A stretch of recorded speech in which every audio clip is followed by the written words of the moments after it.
जब तुम अपनी जगह सही हो और तुमसे थोड़ा सा ज्यादा सक्सेसफुल इंसान जरा सी बात पे तुम्हें आकर ऐसा बोले, औकात क्या है तुम्हारी? शकल देखिए कभी अपनी।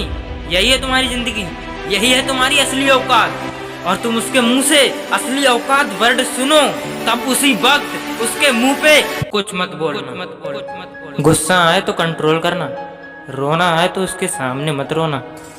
बस उसको एक प्यारी सी स्माइल देना और पहले अपने बचे हुए काम को खत्म कर लेना।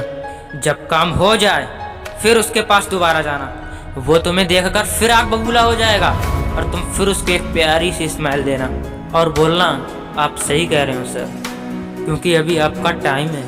मैं जा रहा हूँ अपना टाइम हासिल करने। और हाँ, फ्यूचर में आपका कभी माफ़ी मांगने का मन चले तो मत मांगना, क्योंकि मैं आपको माफ़ कर चुका हूँ। बोल के वहाँ से चल देना है, कुछ देर के लिए अकेले हो जाना है। रोने की तीव्र इच्छा करे तो अकेले में रो लेना और फिर एक डायरी निकालना और उसमें आज से 5 साल बाद की डेट लिखना है, फिर किसी सुरक्षित अलमारी में रख देना है, क्योंकि वो तुम्हारी डेडलाइन है। और तुम अपने आप पर एक तिलक लगाना कि अब मैं बताऊंगा कि मेरी असली औकात क्या है। मुझे किसी और से नहीं, मुझे खुद से लड़ना है। आज से मेरी खुद की कठिनाइयों के विरुद्ध लड़ाई चालू है। और एक दूसरा कागज निकालना, उसमें लिखना कि तुम्हें ऐसा दिन क्यों देखने को मिला, ऐसा क्या था जो ऊपर वाले ने उसको देकर नीचे भेजा और तुझको नहीं दिया है। तब तू पाएगा कि तू उससे किसी मायने में कम नहीं है और तू अपनी औकात सुन के उससे भी बेहतर हो गया है, क्योंकि वही गुब्बारा उड़ता है जिसके अंदर गर्म हवा भरी होती है। अभी अंदर की आग तुझे ऊपर उठाएगी। अगर उसने तुमसे पास्ट में कभी ये भी कहा कि मेरे पास 40 लाख की कार है, तो मन में सोचना कि मेरे पास 40 लाख की कार तो आना शायद मुश्किल है, पर 40 करोड़ का पर्सनल प्लेन जरूर आएगा। और उसने अगर तुमसे पास्ट में कभी ये भी कहा कि शकल देखिए अपनी, तो मन ही मन मुस्कुरा के कहना कि अब मेरा चेहरा ही मेरा ब्रांड बनने वाला है। अगर वो बोले कि तुम लाइफ में कुछ नहीं कर सकते, तो अपने मन को दिलासा देना और कहना कि मैं अपनी लाइफ में कुछ करूं या ना करूं, लेकिन तुम एक दिन आके मुझसे माफी जरूर मांगोगे। उसे कुछ बोलना नहीं, उससे कुछ करना नहीं, तुम्हें खुद ही को बोलना है, खुद ही को करना है। क्योंकि तुमने अगर उसी वक्त उसको बोलकर जवाब दे दिया तो तुम्हारे अंदर की आग लीक हो जाएगी, तुम गिरना शुरू कर दोगे। इसीलिए अपनी अंदर की ज्वालामुखी को ऑन रखना कि दुनिया मेरी मेहनत देखेगी, अब मैं नहीं रुकूंगा।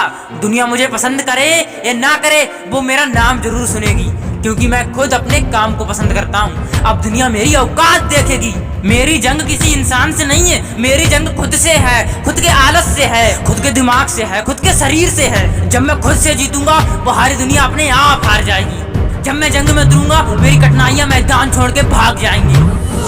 इस शहर से डरना मत मुसाफिर, यहाँ ठोकरें खाते रहने पर ही मंजिल मिलती है। यहाँ कई तुम्हें तुम्हारी औकात दिखाएंगे, लेकिन तुम उनसे लड़ना मत, अपनी एनर्जी वेस्ट करके उनके ऊपर चढ़ना मत। ठान लेना कि बात से नहीं, काम से जवाब दूंगा, गुस्से से नहीं डराऊंगा उसे तो मैं इमोशनल करके रुलाऊंगा। जब मेरी औकात दिखाने वाले को एहसास होगा कि उसने कितनी बड़ी भूल की थी, और फिर जब 5 साल बाद तुम्हारी औकात दिखाने वाला इंसान उस शहर के मेन चौराहे पर लाल बत्ती पर रुकेगा, तब उसके बराबर एक सुपर लग्जरी कार आके रुकेगी। वो जब उसको देखेगा तो शीशे से कुछ ना दिखेगा उसको।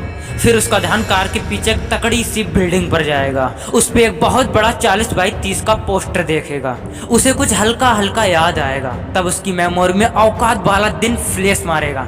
तब वो अपना शीशा नीचे करेगा, ये कंफर्म करने के लिए कि ये पोस्टर उसका नहीं हो सकता। तब तुम अपनी गाड़ी का शीशा नीचे करना और जोर से बोलना, थैंक यू सर। अगर आपने उस वक्त मुझे मेरी औकात नहीं दिखाई होती तो आज मैं अपनी असली औकात पर नहीं आ पाता। तब तक ग्रीन लाइट हो जाएगी, तुम शीशा चढ़ाना और चल देना। ऐसा कैसे हुआ? क्योंकि तुमने बात से नहीं, अपनी मेहनत से अपनी औकात बनाई। तुमने दिन में सोकर नहीं, तुमने रात में भी जग कर अपनी औकात बनाई। तुमने अपनी सफलता का थप्पड़ मारा उसे। तो आज से लड़ाई वड़ाई बंद, सिर्फ मेहनत और सिर्फ मेहनत, क्योंकि असली औकात लड़ने से नहीं, मेहनत से है। जय हिंद, जय भारत।